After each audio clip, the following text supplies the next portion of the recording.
Baja, ¿verdad? Baja, sí.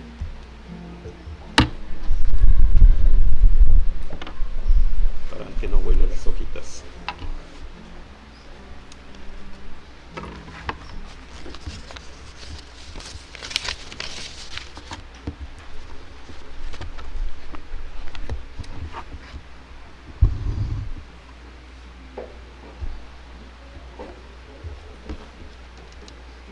Gracias a Dios por esta oportunidad que nos da de estar en este lugar.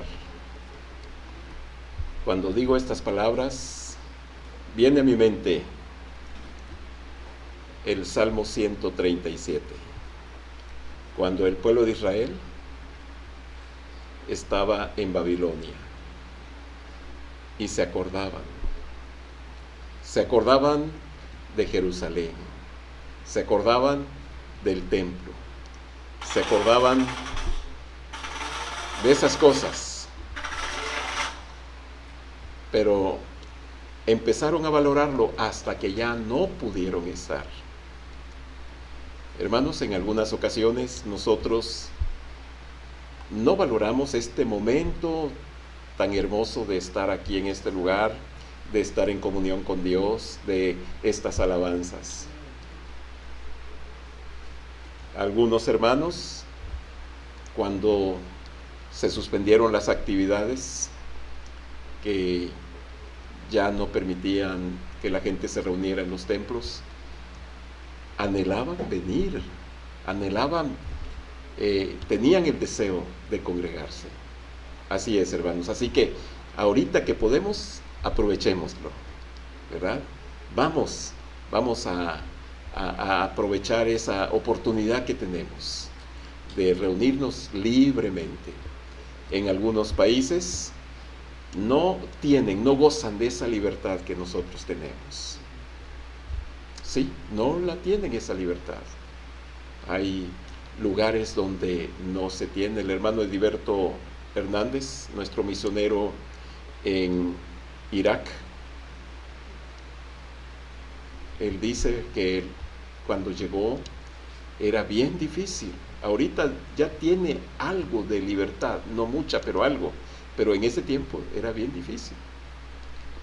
No existía esa libertad que tenemos aquí de salir a la calle y hablarle a las personas, aunque quiero decirles que ya también aquí en nuestro país, en México, ya algunas leyes están tratando de quitarnos esa libertad.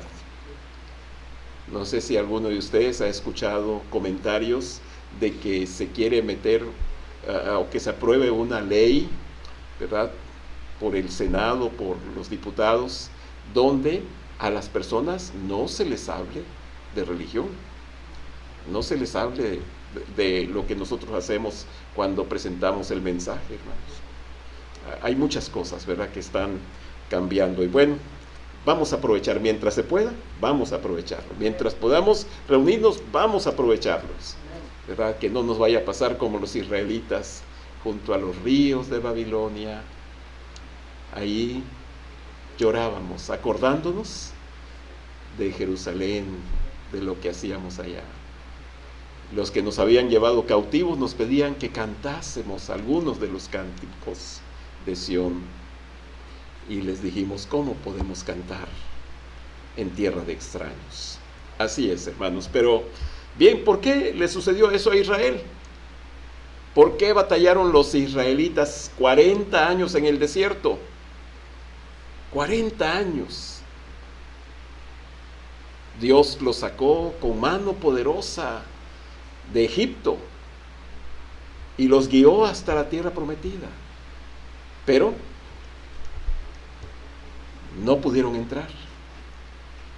El escritor de Hebreos a estos israelitas podríamos decir que les llama los creyentes incrédulos.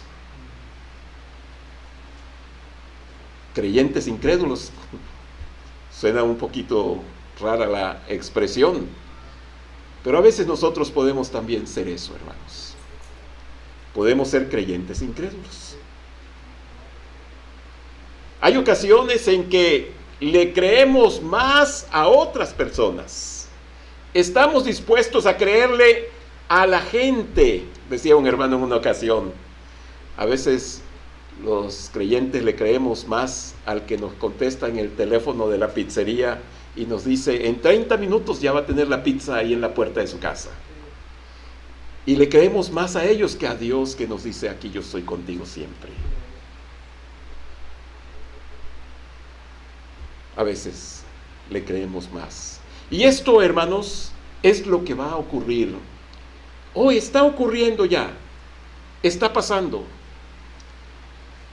Sucede. Pero en el tiempo de la tribulación es cuando más se va a ver de cómo la gente, en lugar de creerle a Dios, va a creerle al anticristo. ¿Sí? Va a creerle al anticristo.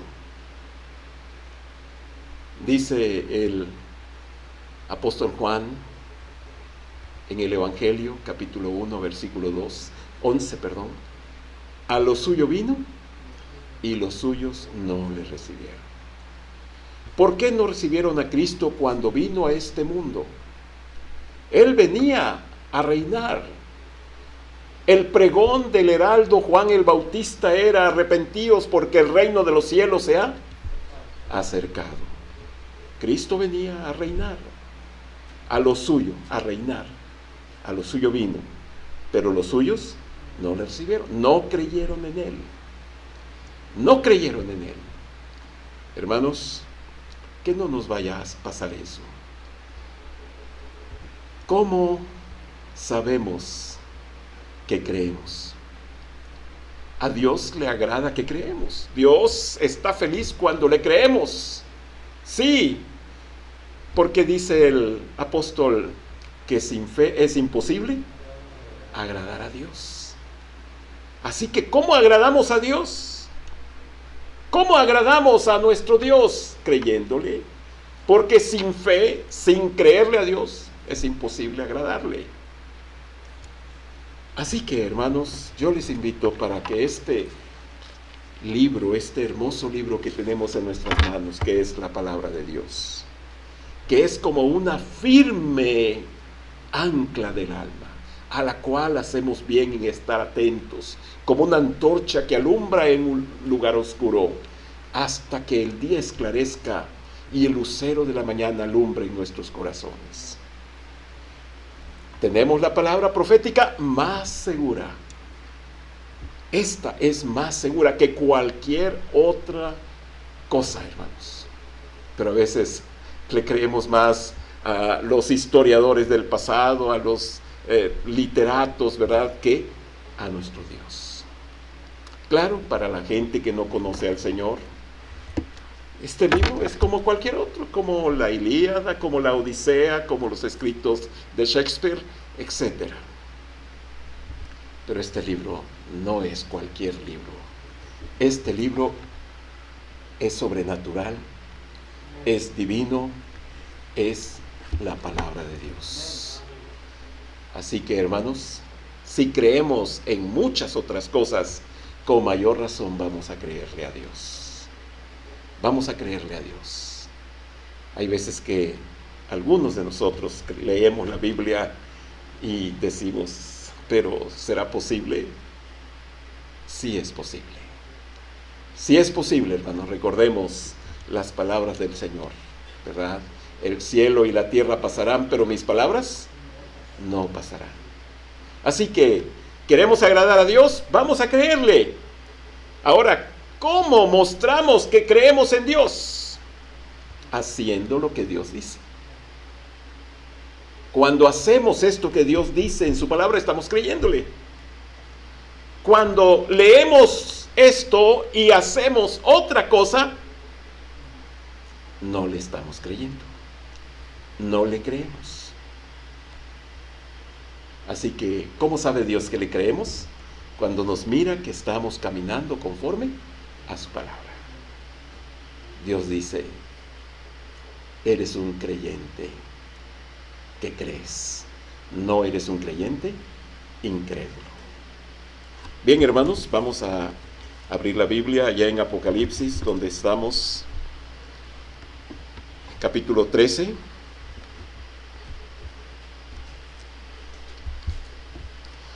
Y lo que vamos a estudiar ahora es el quinto personaje. El quinto personaje, ¿verdad? Ya hablamos de la mujer. La mujer, ¿se acuerdan ustedes que es la nación de Israel? Esa es la mujer. Después hablamos de el dragón. ¿Quién es ese dragón? Satanás. Después hablamos de el hijo varón. Del hijo varón. Y el cuarto personaje fue lo que estudiamos la semana pasada, que fue el arcángel Miguel. El arcángel Miguel. Quiero decirles, hermanos, que el arcángel Miguel, siempre que leemos en la Biblia, es algo relacionado con el pueblo de Israel. Sí, cuando vemos que el arcángel Miguel está cumpliendo una misión, una encomienda de Dios, es relacionado con el pueblo de Israel. Así que podemos pensar que, ¿verdad?, está este ángel guardando, protegiendo al pueblo de Dios. Dios tiene a este ángel para que esté al pendiente de su pueblo, del pueblo de Israel. Bien, y ahora vamos a hablar del quinto personaje, que es el anticristo. El anticristo. Ahí capítulo 13 de Apocalipsis, ¿verdad? Vemos cómo hay dos bestias. Una es el anticristo y la otra es el falso profeta. Son las dos bestias que se mencionan aquí en el capítulo 13 de Apocalipsis, para que así en sus mentes ustedes ya tengan esa idea. Dos bestias, ¿quiénes son? El anticristo y el falso profeta, ¿verdad? Ahorita nada más vamos a tocar el personaje del anticristo, ¿verdad? Así es. Bien, hermanos, ya sabemos que la gente va a estar más dispuesta a creer en el anticristo. Sí, el anticristo se va a presentar como un salvador, un redentor, un conciliador, alguien que va a traer la paz al mundo, alguien que va a solucionar los problemas de la gente, y la gente lo va a creer en él como el Mesías. Y como veremos más adelante, va a creer que él es Cristo que vino al mundo. Sí, van a creer en él, en el anticristo, ¿verdad? Así es, la gente va a estar más dispuesta a recibir al anticristo que al mismo Señor Jesucristo. Este anticristo, hermanos, a través de la historia vemos que siempre, Satanás siempre ha tenido alguien que podría ser ese personaje. Esto lo leemos, por ejemplo, no pierdan ahí Apocalipsis y busquemos Primera de Juan, capítulo 4. Primera de Juan, capítulo 4. Versículo 1 al 3. Amados, no creáis a todo espíritu, sino probad los espíritus si son de Dios, porque muchos falsos profetas han salido por el mundo. En esto conoced el Espíritu de Dios. Todo espíritu que confiesa que Jesucristo ha venido en carne es de Dios. Y todo espíritu que no confiesa que Jesucristo ha venido en carne no es de Dios. Y este es el espíritu del anticristo, el cual vosotros habéis oído que viene y que ahora ya está en el mundo. Satanás siempre ha tenido un personaje que podría ser ese anticristo.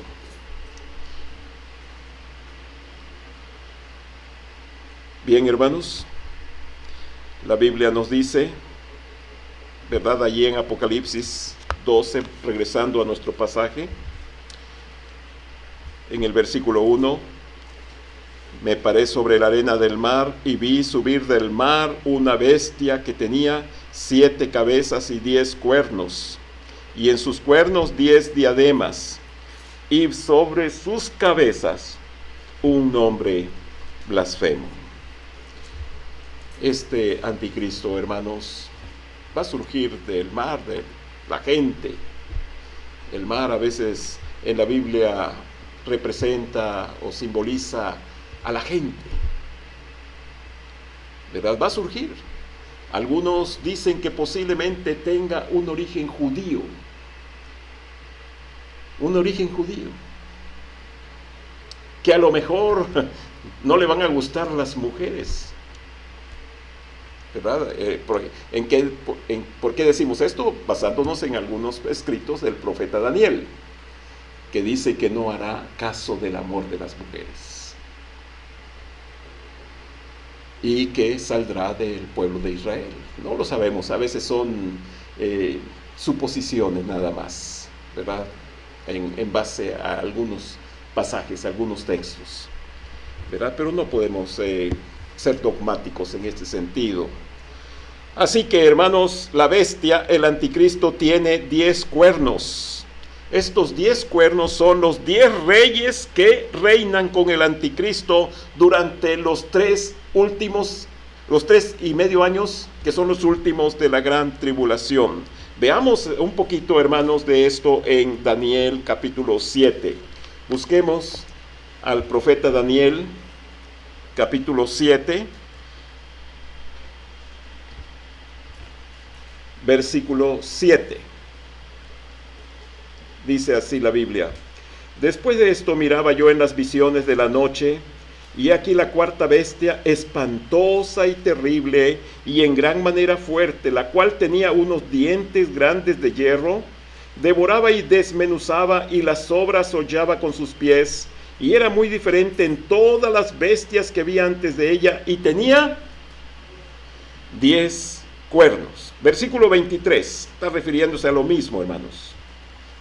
Versículo 23, 7:23.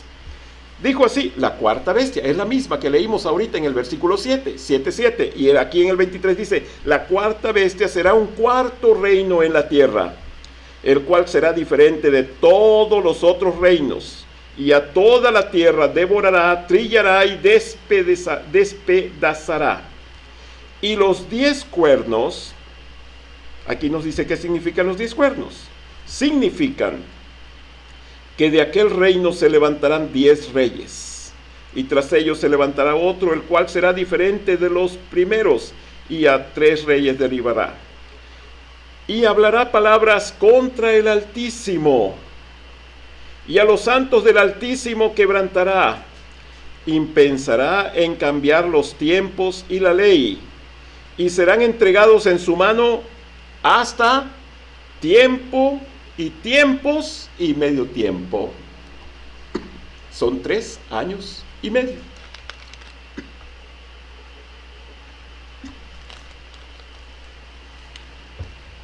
Aquí Daniel nos está explicando un poquito más, hermanos, de lo que son o que representan los 10, las 7 cabezas y los 10 cuernos. Así que, repasando un poquito, hermanos, vemos que el anticristo va a reinar con 10 reyes en el tiempo de la gran tribulación. Ahí leemos en el capítulo 13, versículo 3. 13:3 dice: vi una de sus cabezas como herida de muerte, pero su herida mortal fue sanada, y se maravilló toda la tierra en pos de la bestia. Y adoraron al dragón que había dado autoridad a la bestia, y adoraron a la bestia, diciendo: ¿quién como la bestia, y quién podrá luchar contra ella? También se le dio boca que hablaba grandes cosas y blasfemias, y se le dio autoridad para actuar 42 meses. Si recordamos lo que leímos hace un momento en el libro de Daniel, es lo mismo, hermanos. Hablará blasfemias en contra de nuestro Dios. Realmente, hermanos, el anticristo va a ser la encarnación de Satanás. ¿Sí? El que está detrás del anticristo, detrás de esta bestia, es Satanás, hermanos. Va a obrar milagros, va a entrar en el templo de Jerusalén y se va a hacer pasar por Dios y va a querer que lo adoren como a Dios. Vean esto, hermanos, ahí en Segunda de Tesalonicenses capítulo 2, verso 3 y 4. Segunda de Tesalonicenses capítulo 2, verso 3 y 4. El apóstol Pablo nos advierte: nadie os engañe en ninguna manera, porque no vendrá sin que antes venga la apostasía y se manifieste el hombre de pecado, el hijo de perdición. Aquí se le llama al anticristo de esta manera, ¿verdad? El hombre de pecado, el hijo de perdición. Versículo 4. El cual se opone y se levanta contra todo lo que se llama Dios o es objeto de culto, tanto que se sienta en el templo de Dios como Dios, haciéndose pasar por Dios. Esto es lo que va a pasar con el anticristo. Y ya sabemos que es Satanás el que está detrás de él. Así es, hermanos. Los que adoran a Satanás van a pensar que están adorando a Dios, que están adorando a Cristo. Sí, porque el anticristo se va a sentar ahí en el templo y, como leímos, que se va a sentar y va a querer que lo adoren y se va a pasar con... También está ocurriendo esto, hermanos. ¿Ustedes quién creen que está detrás de las falsas religiones? Y mucha gente en estas religiones, llámese la que se llame, a veces en el hinduismo, a veces en el islamismo, a veces en el budismo, hasta a veces algunos cristianos, piensan que están adorando a Dios, pero realmente ¿a quién están adorando? A Satanás. Sí, eso es lo que está pasando. En aquel tiempo, hermanos, en el tiempo de la tribulación, todo el mundo adorará a la bestia. Sí, ¿verdad? Porque este anticristo, este personaje, no se va a presentar como el diablo, sino se va a presentar como Cristo, como Dios. Y va a hacer milagros y la gente va a decir: oh, es Dios quien está haciendo milagros. Como hoy en día hay muchos que hacen milagros y piensan que es Dios quien los está haciendo.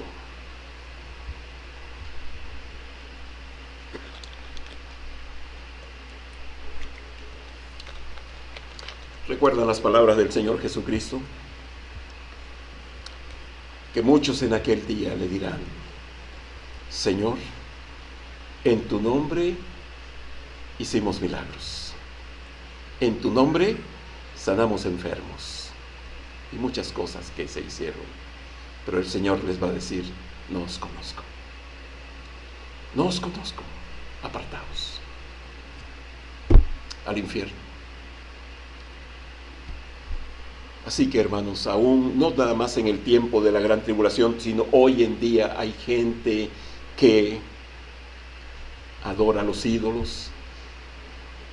Y quiero decirles, y el apóstol Pablo también lo dice, ¿verdad? Claro, ¿quién está detrás de un ídolo? Aquí podemos hacer un pequeño paréntesis para decir, Pablo nos enseña muchas cosas, hermanos. Por ejemplo, dice: no tengamos miedo a los ídolos, porque hay algunos ídolos que eran como dioses, que la gente pensaba que tenían poder para castigar, para maldecir, para hacer cosas. Y Pablo dice: no tengan miedo, no tengan temor. Un ídolo no es nada. O sea, porque el creyente tiene la protección de Dios, está bien protegido en Dios. El Señor Jesucristo dijo: están en mi mano, y aparte de mi mano están en la mano del Padre. Doble protección, en la mano de Cristo, en la mano del Padre. Y hay alguien, como decía el hermano Manolo, más poderoso que el Padre. ¿Quién nos podrá arrebatar de la mano del Padre? Así que, hermanos, Pablo decía: un ídolo no es nada. Pero también, ¿quién está detrás de un ídolo? Satanás. A veces la gente Ustedes saben, de repente alguien está guisando en el comal o en el sartén y, ¡oh, una aparición! Se apareció la Virgen. O algo ocurrió, es una aparición, algo divino. ¿Quién está detrás, hermanos? ¿Quién está detrás?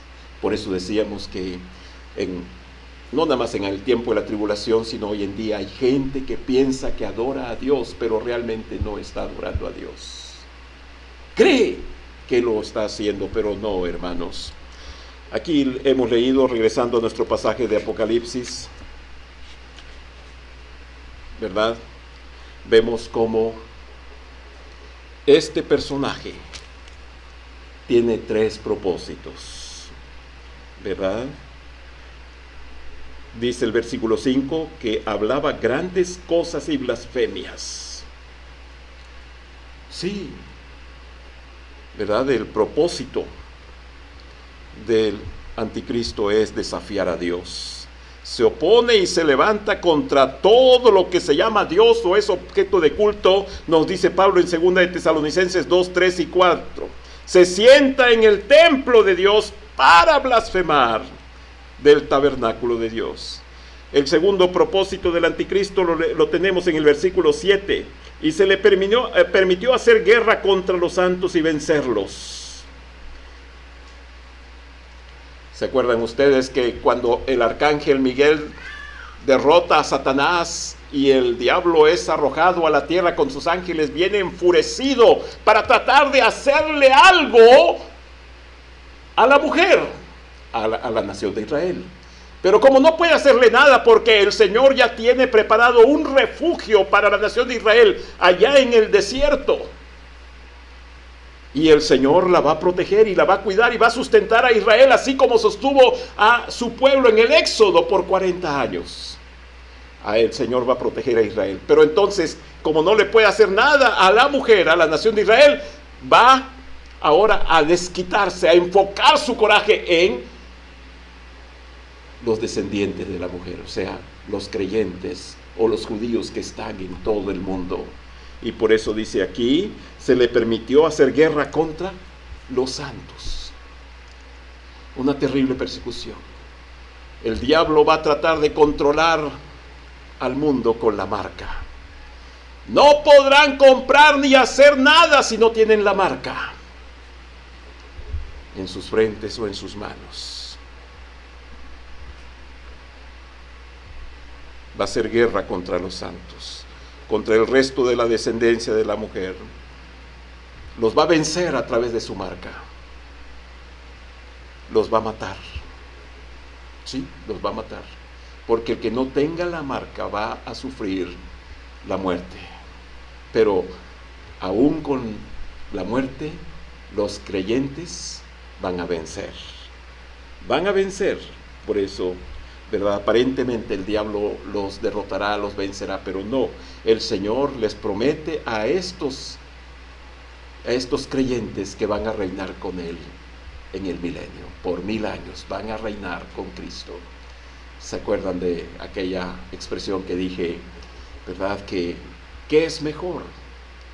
¿No sufrir y reinar con el anticristo por 3 años y medio en la tribulación? ¿O sufrir 3 años y medio y reinar con Cristo 1000 años?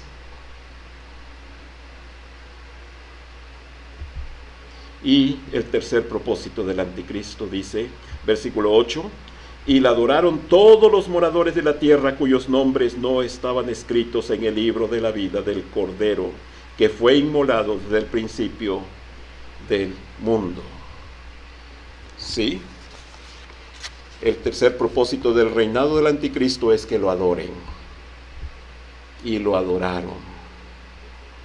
Sí, el anticristo va a querer, la gente va a creer la mentira de que el anticristo es Dios. Y va a querer que lo adoren. Y mucha gente pensará que adorando a la bestia estará adorando al mismo Señor Jesucristo. Vamos a ver 2 de Tesalonicenses capítulo 2.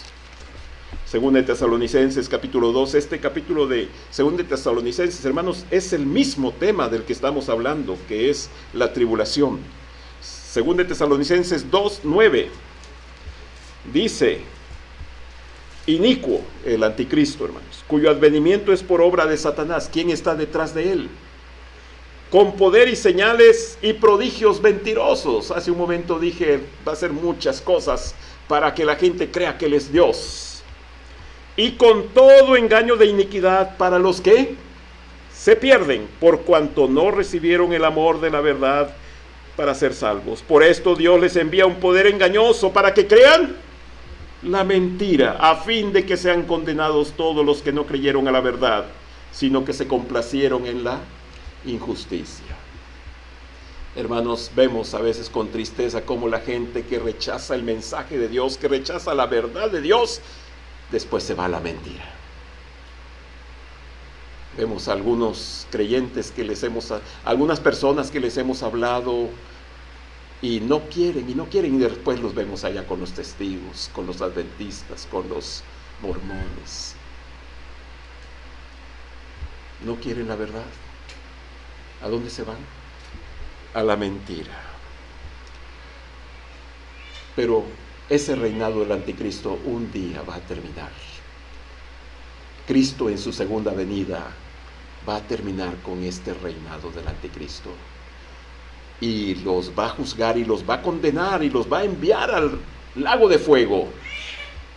Esa es la paciencia de los santos, como dice el versículo 10, ¿verdad? Ahí de Apocalipsis 13, 10, ¿verdad? Dice: y los moradores de la tierra se regocijarán sobre ellos. 13, 10.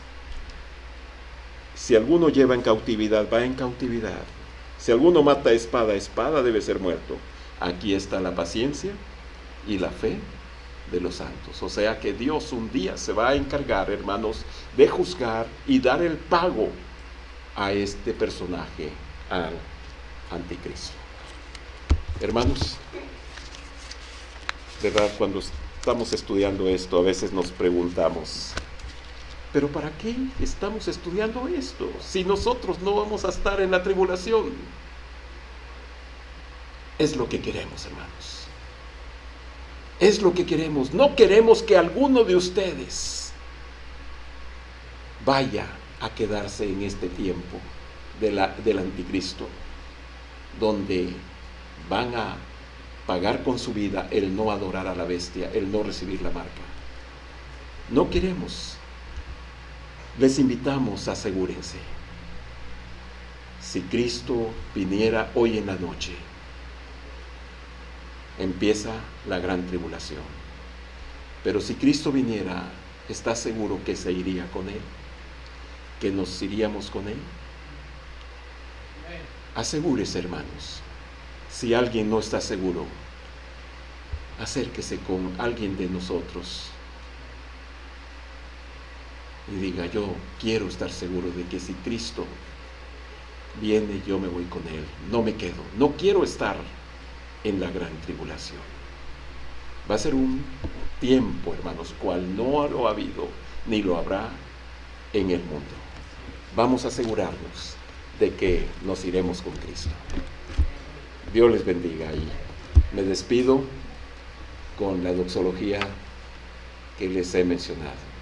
Y el Dios de paz, que resucitó de los muertos a nuestro Señor Jesucristo, el gran pastor de las ovejas, por la sangre del pacto eterno, os haga aptos en toda obra buena, para que hagáis su voluntad, haciendo Él en vosotros lo que es agradable delante de Dios, por Jesucristo, al cual sea la gloria por los siglos.